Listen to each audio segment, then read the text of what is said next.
Good morning, good afternoon, good evening bivanye n'umwesa aherereye. This is EFA English Family. Hanyuma uyu muriko mwumva ni Nduwimana Fabrice. Muri wa mugambi twihaye wo kwiga icongereza twakimenya twese. Uyu munsi rero nabazaniye video nshasha yo mu congereza twige icongereza.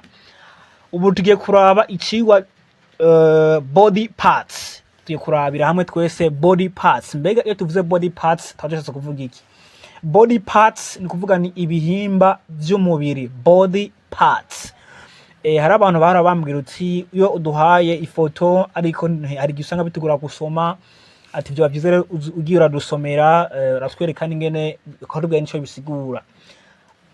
Rero reka duhere ariko turatangura without further ado reka ndabibutsa kugira suivre canke follow, comment and share kugira ngo n'abandi bose baze babibone mu ntere n'intege guys.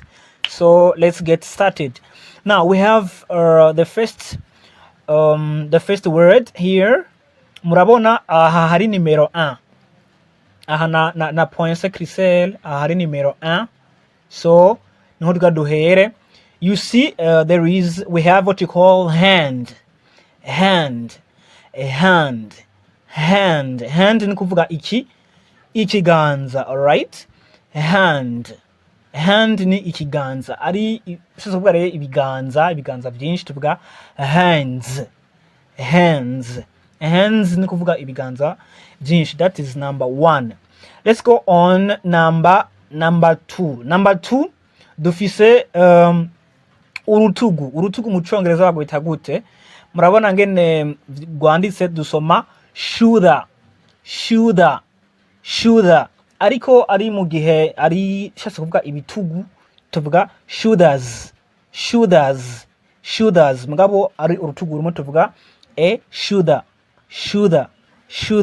So this is number 2. Murabona turafise number 3. Number 3 ni umutwe. So umutwe mu cyongereza tuwita head.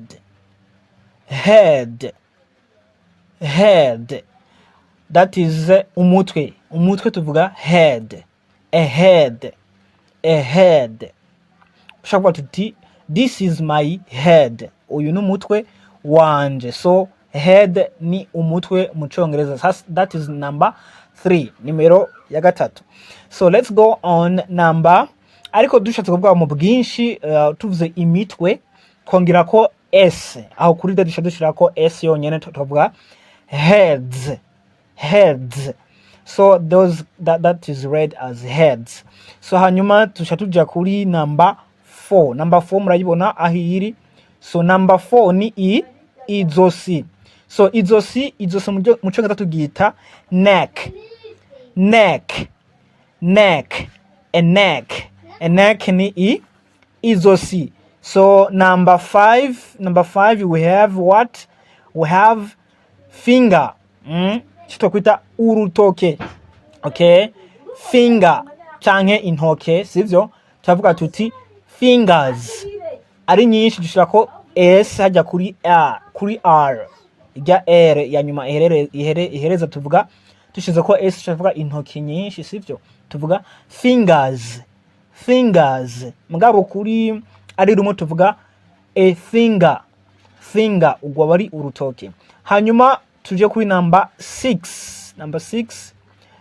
Number 6 nayo ni urukumu. Number 6 ni urukumu. Nago tugwita thumb. Number 6 thu dusoma thumb. It's a thumb, number 6.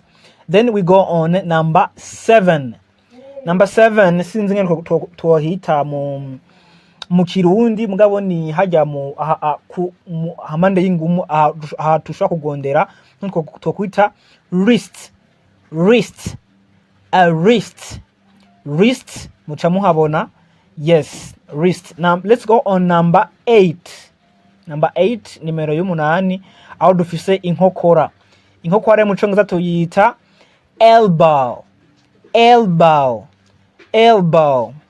elbow. So elbow ni inkokora, right? So I think that you already see me. You see how mwaza kuraba ahantu nzo ndashira akantu kaka crescere mu cyo aho tugeze.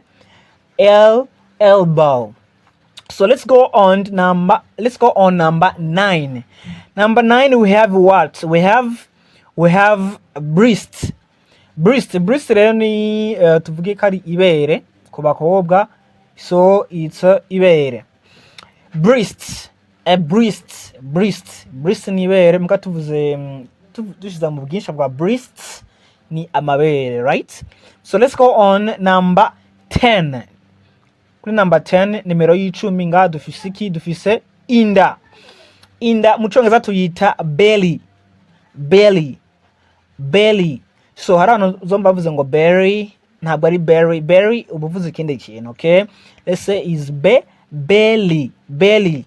So belly ni kuvuga inda. So let's go on number 11.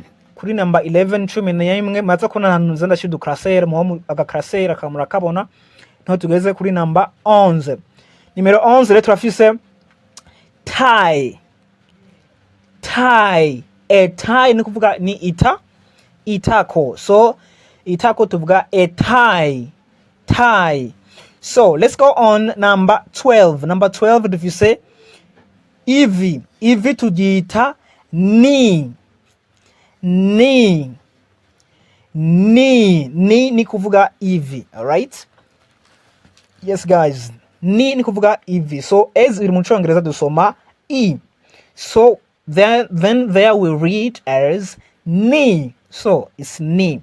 Number 13, nimero 13 dusoma gute?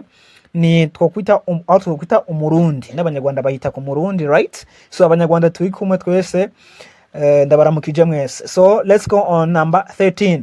Number 13 here to soma lower leg. Okay, lower leg. Okay, murahabona hajya niho tuta lower leg. Mugabo ahanina na kenshi ku murundi tuhasoma chin, abari shin. SHEN. Okay, se na hash na i na n akenshi ku murundi twita shin. Mabana kun ahana dusoma kari lower leg. Now let's go on number 14 ni kuvuga ni ino numero 14 dufise ino. Aho naho dusoma two a2 ni kuvuga ni ino rimwe, ariko iyo dushize ko s tunge ko s dushatse kuvuga amano menshi dusoma twos. Mugabo ari rimwe dusoma two. Let's go on number 15. Okay guys, we are on number 15. Number 15 cumi na gatanu dusoma ngwiki? Dusoma calf. A calf ni kuvuga ni inyama ibi vyimvye ku kuguru, inyama ibi vyimvye ku kuguru mushamuhabona niho twita calf. Let's go on number 16. Number 16 naho dufise murabona kari kujisho gikirenge, all right? Murahabona. So for those who see it, you see here ana pointing the cursor. Dusoma ankle. So that is on kujisho gikirenge, right? Let's go on number 17. 17 dufise foot. Ikirenge tuchita foot. Okay. Let's go on number 19. Number 19. Number 18. Number 18 mrakibona ni kugisusu, right? Igisusu tule tuchita bottom.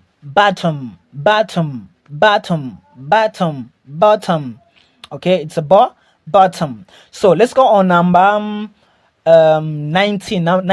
On number 19 we have umugongo. Umugongo rero tuwita back. Hanyuma kuri number 18 dusunyuma gatoya harabasoma button, right? Button.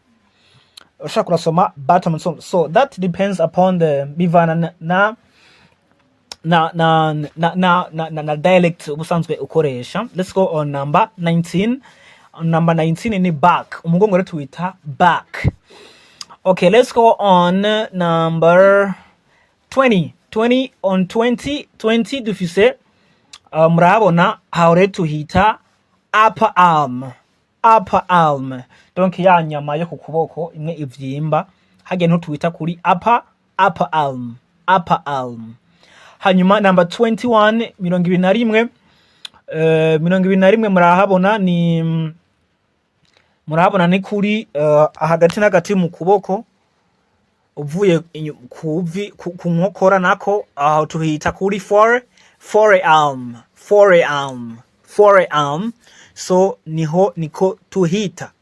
So guys, let's say that this is the end of our video. So welcome again. I welcome you guys. So those who have not yet done to subscribe, you can subscribe, follow, mukagira follow, na suivre, partage, na comment, mukadusangiza ivyiyumviro vyanyu biratwubaka ntigamutwereke ko turi kumwe.